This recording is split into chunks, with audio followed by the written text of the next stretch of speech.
आज हम पढ़ते हैं जोरावर सिंह बारट। जोरावर सिंह बारट, कल आपने केसरी सिंह बारट पढ़ा था। केसरी सिंह बारट का एक दो प्रश्न मैं आपसे पूछ लेता हूँ। केसरी सिंह बारट ने 13 सोरठे किस भाषा में लिखे थे? राजस्थानी की डिंगल भाषा में।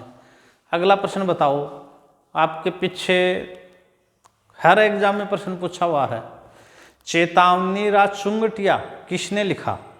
चेतावनी रा चुंगटिया किसने लिखा? किसने लिखा? केसरी सिंह बारट ने। अगला प्रश्न देखो, ये बताओ कौन सा पूरा परिवार क्रांति के काम आया? कौन सा है? बारहट परिवार। अच्छा, अगला एक प्रश्न ये बताओ, केसरी सिंह बारहट ने अपने 13 सोरठे मेवाड़ के किस महाराणा को दिए थे? किसको दिए थे? मेवाड़ के महाराणा फतेह सिंह। मेवाड़ के महाराणा फतेह सिंह को सरेरी रेलवे स्टेशन पर गोपाल सिंह खरवा ने पकड़ाए थे।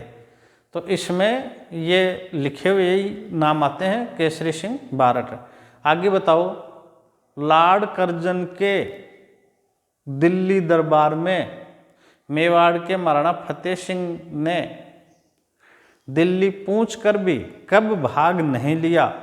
कब भाग नहीं लिया? 1903। 1903। एक प्रश्न बार बार पूछा गया है, ये बताओ वर्धमान विद्यालय की स्थापना 1907 में किसने की? किसने की? अर्जुनलाल शेट्टी ने। एक प्रश्न बताओ, अजमेर की दरगाह में किस प्रसिद्ध क्रांतिकारी को दफनाया गया है? कौन है? अर्जुनलाल शेट्टी। कल हमने पढ़ा था विजय सिंह पथिक। 2 प्रश्न विजय सिंह पथिक के बता दो। विजय सिंह पथिक ने बिजोलिया किसान आंदोलन में कब भाग लिया? कब लिया? 1916 में। एक प्रश्न आपके बार बार एग्जाम में पूछ रखा है। प्रश्न है, किसान आंदोलन का जनक किसे माना जाता है? भारत में किसान आंदोलन का जनक किसे माना जाता है? राजस्थान में किसान आंदोलन का जनक किसे माना जाता है? विजय सिंह पथिक। आगे, विजय सिंह पथिक ने राजस्थान सेवा संघ की स्थापना कब की? 1919 में, वर्धा में। वर्धा महाराष्ट्र में। अगला प्रश्न बताओ, वर्धा महाराष्ट्र से कौन सा समाचार पत्र निकाला? राजस्थान केसरी। अजमेर से कौन सा समाचार पत्र निकाला? नवीन राजस्थान और तरुण राजस्थान। नवीन राजस्थान और तरुण राजस्थान। बिजोलिया किसान आंदोलन को किस समाचार पत्र के माध्यम से भारतीय स्तर पर चर्चित कर दिया? प्रताप नामक समाचार पत्र, जो गणेश शंकर विद्यार्थी द्वारा कानपुर से निकाला गया था। एक की आंदोलन किसने चलाया? मोतीलाल तेजावत ने। आदिवासियों के मसीहा बाबूजी मोतीलाल तेजावत। जन्म कहाँ हुआ था? कोल्यारी उदयपुर। कोल्यारी उदयपुर। मेवाड़ की पुकार क्या था? 21 सूत्री मांगे। मोतीलाल तेजावत की 21 सूत्री मांगे। राजस्थान के प्रथम मुख्यमंत्री हीरालाल शास्त्री। चलो, अब हम आगे बढ़ रहे हैं। आगे बढ़ने से पहले हम कल की क्लास में एक संशोधन करेंगे। कल हमने पुस्तकें लिखी थी मोतीलाल तेजावत की। मोतीलाल तेजावत की पुस्तकें लिखी थी, वो आप उनमें सुधार करोगे। वो मोतीलाल तेजावत की नहीं होकर के विजय सिंह पथिक की हैं, विजय सिंह पथिक की हैं। आप अपने नोट्स में संशोधन कर लेना। कल जो मोतीलाल तेजावत की पुस्तक लिखी थी, पथिक विनोद, पथिक निम्दावली, प्रहलाद विजय, कल्पना कपोल, ये पुस्तकें आप विजय सिंह पथिक की करोगे, विजय सिंह पथिक की। ये कल कमेंट भी आया था आरती का कि ये पुस्तकें विजय सिंह पथिक की हैं, ये पुस्तकें विजय सिंह पथिक की है। और साथ में एक और संशोधन करोगे, 1939 में, 1939 के बाद आगरा को जो केंद्र बनाया था, आगरा को जो केंद्र बनाया था वो भी विजय सिंह पथिक ने ही बनाया था, विजय सिंह पथिक ने। और एक विजय सिंह पथिक की पुस्तक थी, what are the Indian state, what are the Indian state. ये आप कर लोगे, संशोधन कर लोगे। चलो आज अब हम लेते हैं जोरावर सिंह बारहट। जोरावर सिंह बारहट केसरी सिंह बारहट के ही छोटे भाई थे। पूरा परिवार ही स्वतंत्रता आंदोलन में काम आया था। अच्छा, जोरावर सिंह बारहट का जन्म 12 सितंबर 1883 को उदयपुर में हुआ था और ये केसरी सिंह बारहट के छोटे भाई थे। अब जोरावर सिंह बारहट का जो सबसे महत्वपूर्ण प्रश्न है उस पे सुने। जोरावर सिंह बारहट, प्रताप सिंह बारहट दोनों ने वर्धमान विद्यालय, अर्जुन लाल सेठी का जो वर्धमान विद्यालय था उसमें क्रांतिकारी प्रशिक्षण प्राप्त किया था। अच्छा, अब यहाँ एक प्रश्न खूब इम्पोर्टेंट है, क्या है? 23 दिसंबर 1912 को दिल्ली में हार्डिंग के जुलूस पर बम फेंका।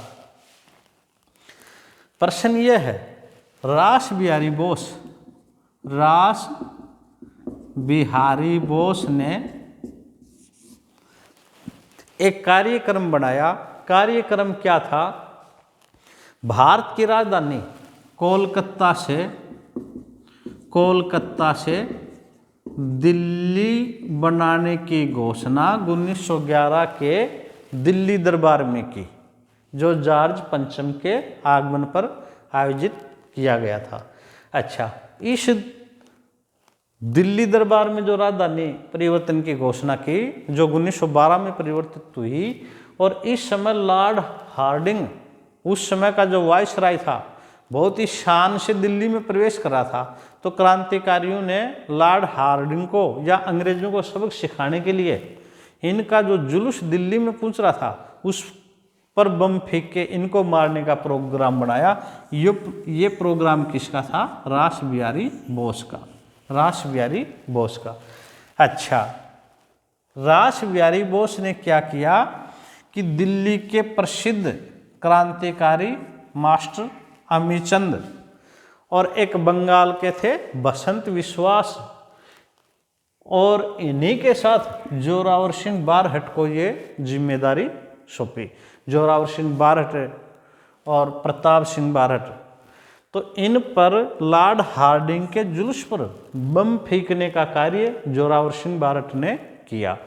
इन पर बम फेंका, लॉर्ड हार्डिंग घायल हो गए और इनका मावत था, उनकी मृत्यु हो गई, परंतु ये बच गए। अब देखो, इन क्रांतिकारियों पर दिल्ली षड्यंत्र केस, कौन सा? दिल्ली षड्यंत्र केस, दिल्ली षड्यंत्र केस के तहत मुकदमा चलाया गया और मास्टर अमीचंद, बसंत विश्वास, इनको फांसी की सजा दी गई, परंतु जोरावर सिंह बारहट पकड़ में नहीं आए थे। जोरावर सिंह बारहट पकड़ में नहीं आए थे। दिल्ली चांदनी चौक में बम फेंकने के बाद जोरावर सिंह बारहट दिल्ली को छोड़ के चले गए। डूंगरपुर, बांसवाड़ा और मालवा के जंगलों में घूमते रहे। यहाँ एक खूब इम्पोर्टेंट प्रश्न बन रहा है, वेरी वेरी इम्पोर्टेंट ये आपके एग्जाम में प्रश्न पूछा है। जोरावर सिंह बारहट ने अमरदास बैरागी के रूप में अपना नाम बदल दिया था, छद्म रूप से क्या नाम रखा, अमरदास बैरागी के रूप में मालवा व बागड़ क्षेत्र में घूमते रहे और अज्ञात रूप में 1939 में कोट्टा में निमोनिया से इनकी मृत्यु हुई। तो ये थे प्रसिद्ध जोरावर सिंह बारट। सोचने की बात है, देखो देश के लिए सब कुछ त्याग कर दिया। एग्जाम की दृष्टि से कौन से प्रश्न याद करोगे? लॉर्ड हार्डिंग पर दिल्ली में बम फेंका, और इनसे ज़्यादा इम्पोर्टेंट यह है अमरदास बैरागी के रूप में मालवा व बागड़ क्षेत्र में घूमते रहे और मृत्यु कहाँ हुई थी? कोट्टा में। मृत्यु कहाँ हुई थी? कोट्टा में। चलो सब किसके छोटे भाई थे? केसरी सिंह बारट के। अब हम लेते हैं कुंवर प्रताप सिंह बारट। कुंवर प्रताप सिंह बारट, चलो कुंवर प्रताप सिंह बारट को देखें। ये केसरी सिंह बारट के पुत्र थे, केसरी सिंह बारट के पुत्र थे और जोरावर सिंह बारट के भतीजे थे। इनका जो जन्म है 24 मई 1893 ईस्वी को शाहपुरा में हुआ। ये आपकी एग्जाम में पूछा गया है, रीट की एग्जाम में पूछा गया है कि कुंवर प्रताप सिंह का जन्म कहाँ हुआ? कहाँ हुआ? शाहपुरा हुआ। कहाँ याद रखोगे? शाहपुरा याद रखोगे। चलो आगे देखो, कुंवर प्रताप सिंह बारहट ने भी अर्जुनलाल शेट्टी के वर्धमान विद्यालय में प्रशिक्षण प्राप्त किया था। अच्छा, जैसा हमने अर्जुनलाल शेट्टी में पढ़ा निमाज हत्याकांड, हमने निमाज हत्याकांड पढ़ा था अर्जुनलाल शेट्टी में, निमाज हत्याकांड। ये निमाज आरा बिहार में एक जगह है जहाँ जैन उपसारे को लूट लिया गया था। लूटने वाले कौन थे? लूटने वाले वर्धमान विद्यालय के छात्र, वर्धमान विद्यालय के क्रांतिकारी।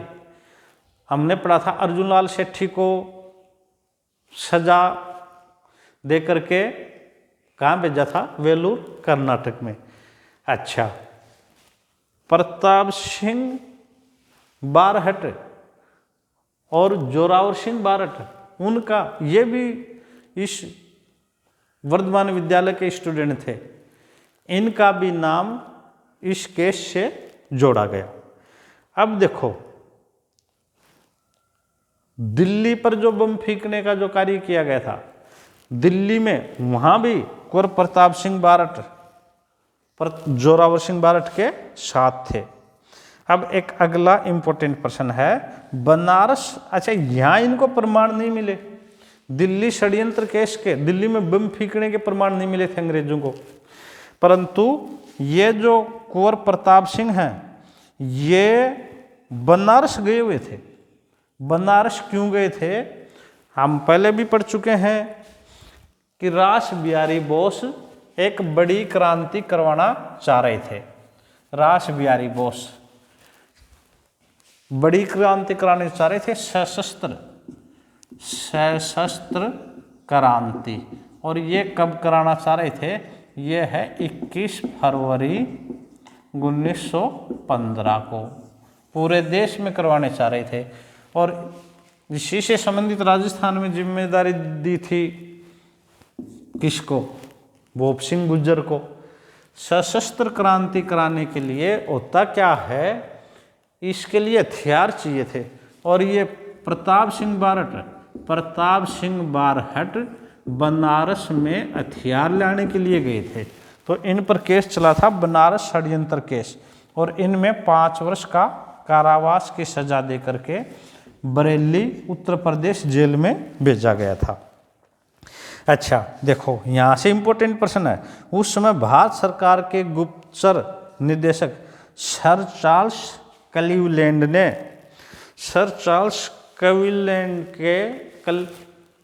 क्लीवलैंड के नेतृत्व में प्रताप सिंह बारट को खूब यातनाएं दी गई।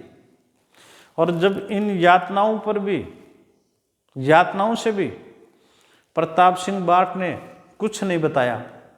ये ब्रिटिश सरकार क्लीवलैंड ये चाहते थे प्रताप सिंह बारट को कि आप हमें रास बिहारी बोस के बारे में बता दो, रास बिहारी बोस का स्थान बता दो और कौन कौन शामिल थे आप, और साथ में ये भी लालच दिया गया आपको और आपके परिवार को छोड़ दिया जाएगा, आप तो सिर्फ रास बिहारी बोस का पता बता दो और आपको सरकारी गवाह बना लिया जाएगा।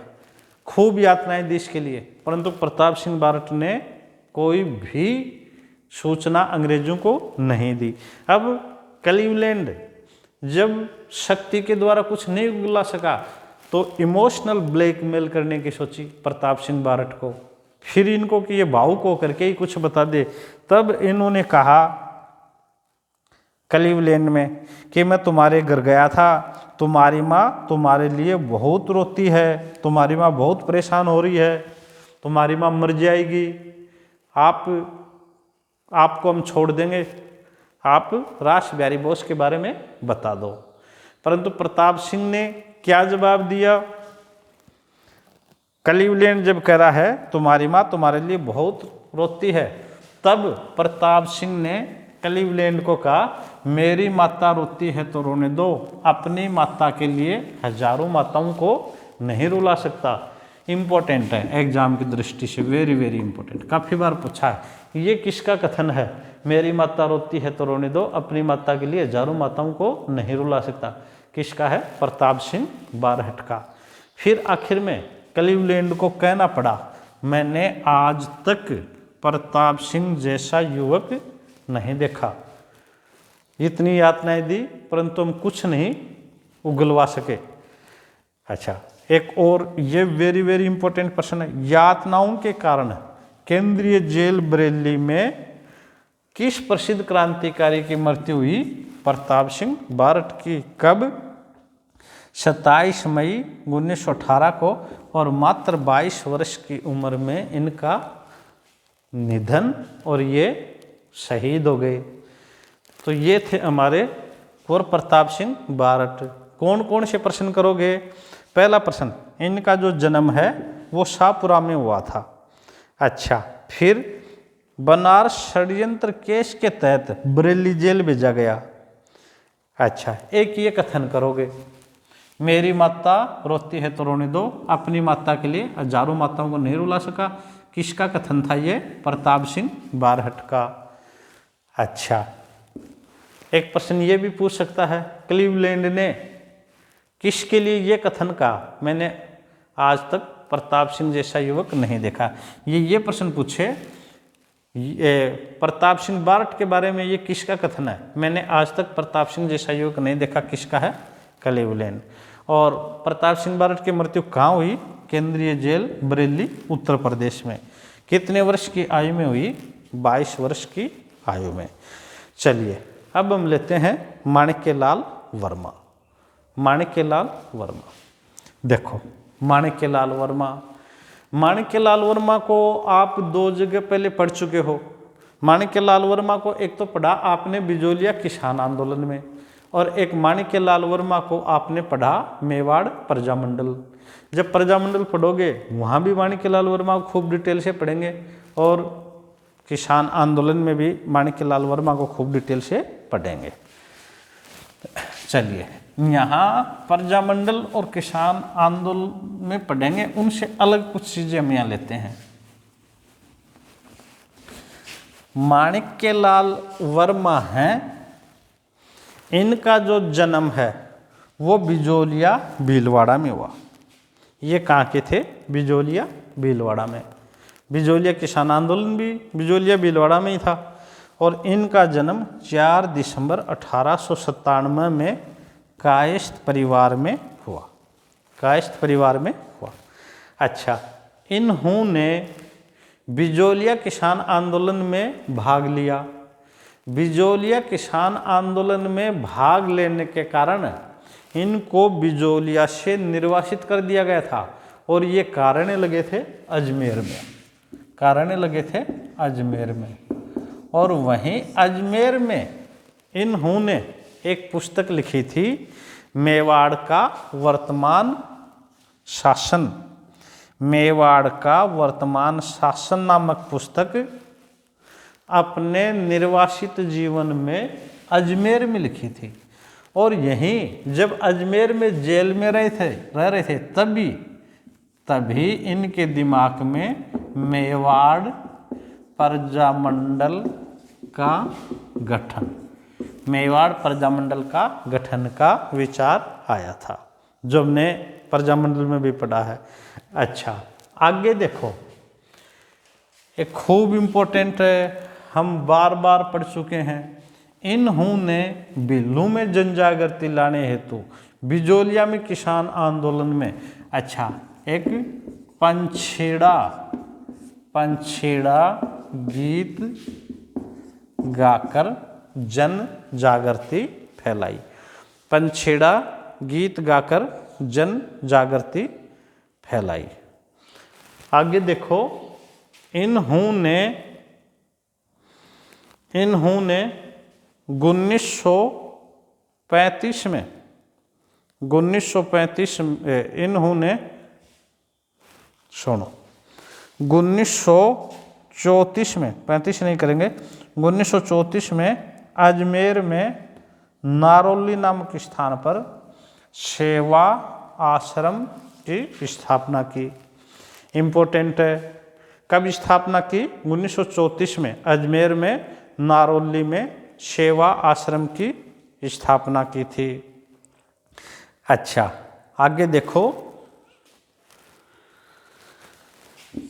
1938 में मेवाड़ प्रजामंडल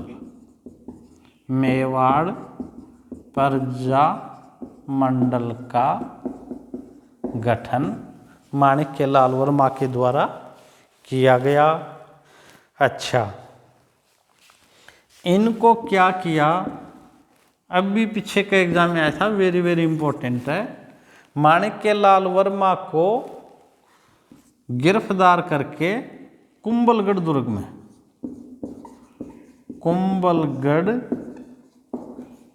में इन्हें जेल में रखा गया।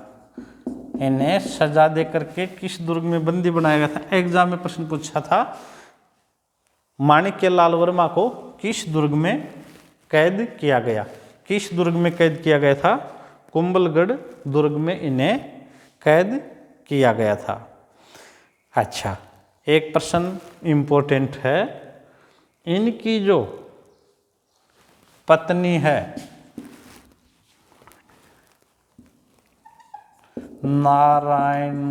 नारायणी देवी, इनकी पत्नी नारायणी देवी वर्मा ने भी प्रजामंडल व किसान आंदोलन में भाग लिया था। एग्जाम में काफ़ी बार पूछ लेते हैं, इनकी पत्नी कौन थी? नारायणी देवी वर्मा ने भी प्रजामंडल व किसान आंदोलन में भाग लिया था। अब देखो, एक इनका और इम्पोर्टेंट प्रश्न करते हैं। जब जो हम एकीकरण में पढ़ रहे हैं, एकीकरण में संयुक्त राजस्थान के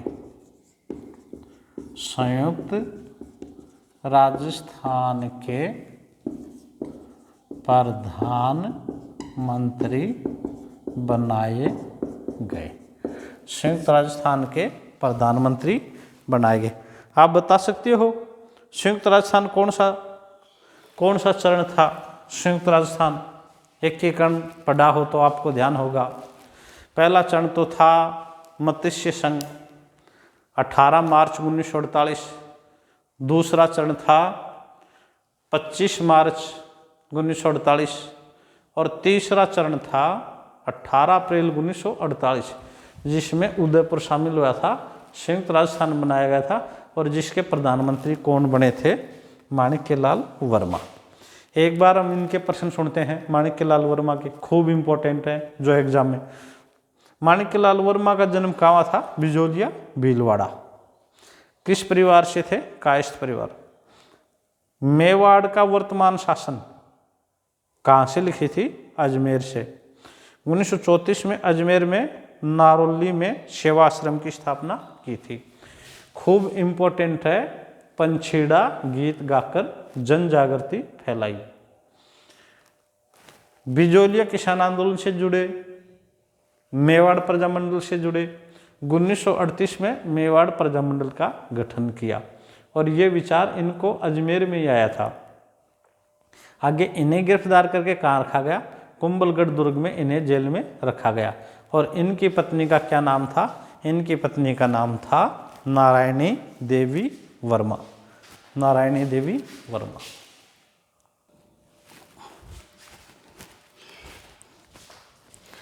अब देखो हम लेते हैं भोगीलाल पांड्या।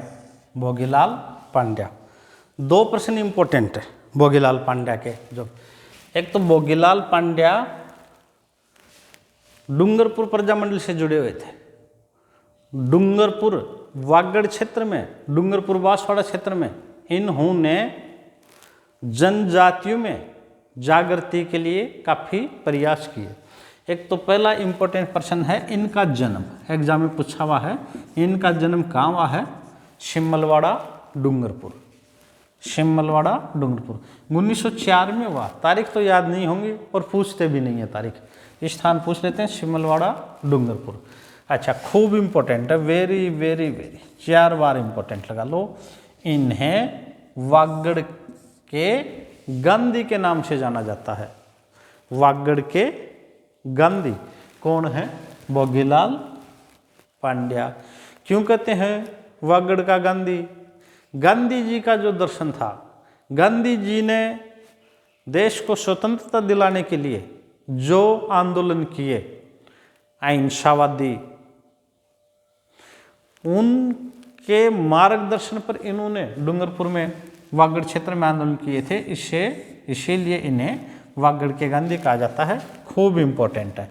अच्छा, इन्होंने वागड़ क्षेत्र में बिलों में जन जागृति लाने हेतु, जनजाति में जन जागृति लाने हेतु वागड़ सेवा मंदिर, वागड़ सेवा मंदिर, हरिजन सेवा समिति, हरिजन सेवा समिति और 1935 में डूंगरपुर सेवा संघ की स्थापना की। याद करने हैं ये भी, वागड़ सेवा मंदिर, डूंगरपुर सेवा संघ, हरिजन सेवा समिति का गठन किया। भारत में गांधी जी ने हरिजन सेवा संघ की स्थापना की थी, तो उन्हीं की ये शाखाएं स्थापित की गई थी। तो डूंगरपुर में कौन है करने वाले? हरिजन सेवा संघ। अच्छा, यहाँ देखो 1935 में डूंगरपुर सेवा संघ की स्थापना की। एक अगला इनका वेरी वेरी इंपॉर्टेंट प्रश्न, काफ़ी बार एग्जाम में आता है, पर ये प्रजामंडल में आता है। इन्होंने 1944 में डूंगरपुर प्रजामंडल की स्थापना की थी। 1 अगस्त 1944 को डूंगरपुर प्रजामंडल की स्थापना की थी। अच्छा, एक बात सुनोगे, आपने रास्तापाल कांड पढ़ा है, डूंगरपुर प्रजामंडल से पढ़ते हो तब। रास्तापाल कांड, जिसमें कालीबाई शहीद हुई थी, नानाबाई खाट, शेंगाबाई। ये नानाबाई खाट और शेंगाबाई तो था अध्यापक रास्तापाल विद्यालय का, कालीबाई थी उनकी भील कन्या स्टूडेंट, और नानाबाई खाट थे वो डूंगरपुर सेवा संघ के सदस्य थे। तो ये जो डूंगरपुर सेवा संघ है, जिसका गठन 1935 में भोगीलाल पांड्या ने किया था, इसी डूंगरपुर सेवा संघ में वागड़ क्षेत्र में शिक्षा के लिए प्रयास किए थे और 1975 में इन्हें पद्म विभूषण से सम्मानित किया। चलो, भोगीलाल पांड्या में कौन सा प्रश्न याद करोगे? पहला, इनका जन्म कहाँ है? सिमलवाड़ा डूंगरपुर। दूसरा, खूब इम्पोर्टेंट, इनका उपनाम किस नाम से प्रसिद्ध है? वागड़ के गांधी। और एक वागड़ सेवा मंदिर और एक डूंगरपुर सेवा संघ की स्थापना। और डूंगरपुर प्रजामंडल की स्थापना कब की? 1 अगस्त 1944 को। अब चलो, अब लेते हम गोकुलबाई भट्ट। गोकुलबाई भट्ट, गोकुलबाई भट्ट के भी 2 ही प्रश्न याद करने हैं। देखो, एक तो गोकुल भाई भट्ट भोगीलाल पांड्या की तरह से ही अहिंसावादी थे, अहिंसावादी, गांधी जी की तरह आंदोलन करते थे। एक तो सबसे महत्वपूर्ण प्रश्न, काफी बार एग्जाम में प्रश्न पूछा गया है, हाथल। ये प्रश्न बहुत बार पूछा गया है, हाथल क्यों पूछा गया है, इस पे भी हम चर्चा करेंगे। इनका जन्म हाथल सिरोही में हुआ था। अच्छा, क्यों पूछा जाता है? एकीकरण में आपने पढ़ा कि एकीकरण करते समय, उस समय गृह मंत्री सरदार पटेल थे, उप प्रधानमंत्री भी थे सरदार पटेल, रियासत विभाग के भी प्रमुख थे सरदार पटेल, और सरदार पटेल गुजरात राज्य के, हालांकि उस समय गुजरात राज्य नहीं था, मुंबई राज्य था, जो महाराष्ट्र के नाम से, महाराष्ट्र आज़ादी से पहले ये मुंबई था अंग्रेजों के टाइम में, फिर महाराष्ट्र राज्य हुआ। तो इसको राजस्थान के एकीकरण करते समय सरदार पटेल ने अपने प्रभाव से राजस्थान का माउंट आबू, राजस्थान के सिरोही का माउंट आबू व दिलवाड़ा, ये दोनों क्षेत्र महाराष्ट्र में मिला लिए थे, राजस्थान को नहीं दिए गए थे। अच्छा, अब सरदार पटेल को मालूम था कि गोकुल भाई भट्ट आंदोलन करेंगे, तो इन क्षेत्र में से हाथलगाम है, ये दे दिया था राजस्थान में। अच्छा, इसके लिए आमरण अनशन, गांधीवादी आंदोलन किन्होंने किए? गोकुल भाई भट्ट ने। और गोकुल भाई भट्ट के प्रयास से ही आबू व दिलवाड़ा राजस्थान को मिले, 1 नवंबर 1956 को मिले थे। तो खूब इंपॉर्टेंट, एक वेरी 4 बार, राजस्थान के गांधी कौन कहलाते हैं? गोकुल भाई भट्ट। वागड़ के गांधी तो कौन थे? भोगीलाल पांड्या। और राजस्थान के गांधी कौन है? गोकुल भाई भट्ट। एक इनका गांव हाथल सिरोही। 2 प्रश्न याद करेंगे। फिर माउंट आबू व दिलवाड़ा का राजस्थान में विलय इन्हीं के प्रयासों से हुआ था। किनके प्रयासों से? गोकुल भाई भट्ट। शराब का प्रयोग रोकने हेतु इन्होंने आंदोलन किया, धरना दिया था, प्रदर्शन किए थे, और 1982 में जमनालाल बजाज पुरस्कार इन्हें दिया गया। तो इनके हमें 2 प्रश्न याद करने हैं। गोकुल भाई भट्ट के, राजस्थान के गांधी कौन कहलाते हैं? गोकुल भाई भट्ट। एक इनका जन्म स्थल कौन सा है? हाथलगाम है, जो सिरोही में पड़ता है। और एकीकरण में हम ये इंपॉर्टेंट प्रश्न बन जाता है, माउंट आबू व दिलवाड़ा का विलय गोकुल भाई भट्ट के प्रयासों से हुआ था। पिछली आपकी एग्जाम में प्रश्न पूछा था, निम्नलिखित में से किस रियासत का विलय 2 चरणों में हुआ? जब एकीकरण हो रहा था राजस्थान का, जो 7 चरणों में हुआ था, तो उस एकीकरण में कौन सी रियासत थी जिसका 2 चरणों में विलय हुआ था? सिरोही थी।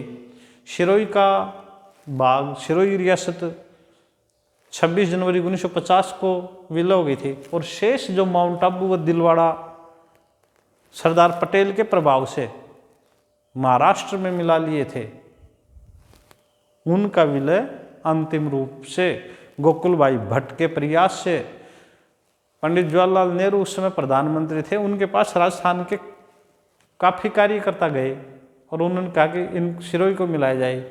सरदार पटेल को बुलाया तो सरदार पटेल ने कहा कि ये केवल गोकुल भाई भट्ट ही करें, और उनके हाथलगाम को हमने राजस्थान में मिला दिया।